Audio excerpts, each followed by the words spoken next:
Alors, vous soulignez aussi dans ces textes, hein, notamment la déclaration des droits sexuels de la Fédération internationale pour la planification familiale, en fait, qu'ils contiennent un fort centrage sur l'idéologie du genre.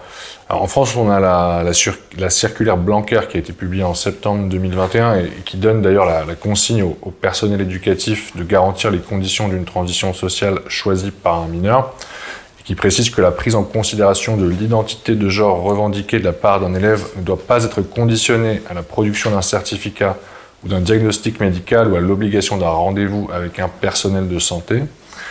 Est-ce que pour vous, ces questions liées au genre et à l'identité sexuelle ont leur place à l'école? Et est-ce que les enfants disposent des ressources nécessaires pour en appréhender les enjeux de manière libre et éclairée? Alors, je crois que c'est très important qu'on revienne sur le développement psychique de l'enfant. Le développement psychique de l'enfant, au départ, tout est confus. C'est-à-dire que la question, c'est que pour l'enfant, il va petit à petit développer une clarification de sa propre place au sein de la famille, sa propre place par rapport aux autres. Et tout ceci, ça va prendre plusieurs années. Notamment, vers 4 ans, il va vraiment prendre conscience qu'il est soit un garçon, soit une fille. Et qu'il ne peut pas être tout à la fois. Et il ne peut pas être tout à la fois va avoir pour répercussion une inscription en lui de ses propres limites. Et c'est extrêmement important psychiquement de connaître ses propres contours et ses propres limites pour justement sortir de la posture de toute puissance qu'on voit aujourd'hui fleurir chez de nombreuses personnes, en particulier les dirigeants, c'est-à-dire de la tyrannie. Alors, c'est aussi une condition d'accès à l'altérité, parce que si je suis un petit garçon et que l'autre n'est pas fait pareil que moi, je suis malgré tout obligée d'abord de considérer que je ne suis pas tout, et je vais devoir faire un chemin vers l'autre qui n'est pas du tout pareil que moi. Donc c'est le développement de l'empathie et de l'altérité. Tout ça, ça fait partie des piliers de la construction psychique, comme l'interdit de l'inceste, comme l'interdit du meurtre, comme la différence des générations. Cette différence des sexes, vous constaterez que l'OMS, c'est précisément à cet âge-là qu'elle a prévu d'enseigner les identités de genre. De même qu'elle a prévu d'enseigner les relations sexuelles au moment où nous, on considère que c'est une période de latence, c'est-à-dire où il ne faut surtout pas parler de sexualité à l'enfant, parce qu'il est en train de se secondariser. Parce que pour vivre en société, on a besoin d'être secondarisé, c'est-à-dire d'avoir développé la rationalité, d'avoir développé des processus qu'on appelle, nous, de symbolisation et de sublimation, et de ne pas être dans des pulsions primaires, je fais ce que je veux, quand je veux. Donc, quelque part, à l'étude de ces programmes de l'OMS, il m'est apparu que l'OMS connaissait redoutablement bien le psychisme de l'enfant pour faire exactement tout le contraire de ce qui doit être fait à l'âge où ça doit être fait. Donc ça, c'est une première problématique. Deuxièmement, je pense que nous avons affaire à une idéologie qui est née dans l'Institut Kinsey avec John Monnet, le créateur du genre. Cet homme a opéré et mutilé, il me semble que c'était deux garçons, et la suite, ça a été le suicide. Donc en fait, ce sont des mutilations pour la promotion, en tout cas, des opérations. Ce sont des mutilations matérialisées dans le corps à un moment où l'enfant est à peine en train de prendre conscience de son développement psychique.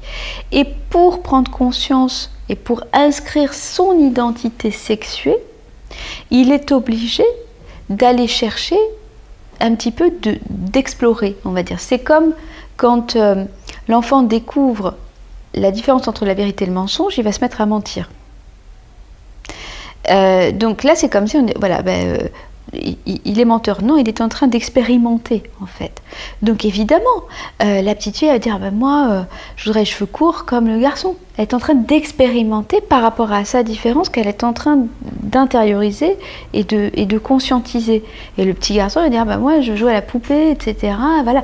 Et ça n'a rien à voir avec des expérimentations qu'ils ont besoin de faire au niveau de leur développement. Mais le développement n'est pas du tout fini.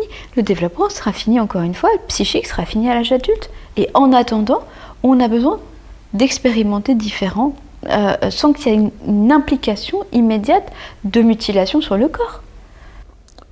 Ça, c'est très important. C'est-à-dire que l'enfant, il se développe aussi en faisant des essais, en basculant comme ça un peu. C'est tout à fait banal qu'un petit garçon ait eu envie d'être... Ah ben, si j'étais une fille, ça serait mieux parce que... voilà. Et puis la petite fille, si j'étais un garçon, oui, ça serait mieux parce que je pourrais faire ceci ou je pourrais faire cela. Mais ça ne veut pas dire... C'est pas à prendre au pied de la lettre comme une détermination constitutionnelle d'emblée. C'est tout à fait banal au cours de l'enfance que les enfants, ils essayent de se positionner dans un sens, dans l'autre, etc. Alors, il faut quand même dire une chose très claire. On peut changer d'anatomie, mais on ne peut pas changer de sexe. Le sexe, il est inscrit dans toutes nos cellules, dans les milliards de cellules qu'on a. Chacune de ces cellules est inscrite avec... Notre sexe est inscrit sur les chromosomes. XY ou XX. Personne ne peut changer ça dans l'état actuel de la science et des connaissances. Voilà. Donc, il faut quand même être clair, on ne peut changer d'anatomie, très peu de physiologie, la greffe d'utérus, non. La physiologie du plaisir sur des organes modifiés, je ne suis pas du tout persuadé que ça soit la même que sur des organes sexuels non modifiés. Mais changer de sexe sur nos cellules, on ne peut pas. Et toute la médecine, d'ailleurs, continue à être obligée de tenir compte du sexe biologique. Je veux dire que vous avez beau être transgenre, si vous êtes un homme, eh ben, vous avez une prostate pour l'instant. Et que si vous voulez comprendre les troubles éventuellement de cette personne, il faut tenir compte qu'elle a une prostate, des troubles urinaires ou autres. Et quels sont les risques de ces enseignements justement liés à la théorie du genre sur les enfants en fait? Si on met entre parenthèses les orientations idéologiques vers les mutilations, c'est introduire davantage de confusion en réalité. C'est-à-dire, à un moment où nous, les adultes, on doit aider petit à petit les enfants dans leur développement à se clarifier les idées sur quelle est leur place. Il y a une origine, ils ont eu des parents qui ont eu des parents. Donc c'est ces 4 piliers, hein, ce que j'appelle moi les 4 piliers de la civilisation: interdit de l'inceste, interdit du meurtre, différence des générations et différence des sexes. Une construction psychique qui tient la route, elle doit avoir intégré ces 4 piliers. Si elle ne les a pas intégrés, eh bien ça donne à minima des constructions psychiques très instables. Donc c'est vraiment... il y a de grands dangers d'entraver, en fait, encore une fois, le développement psychique harmonieux de l'enfant.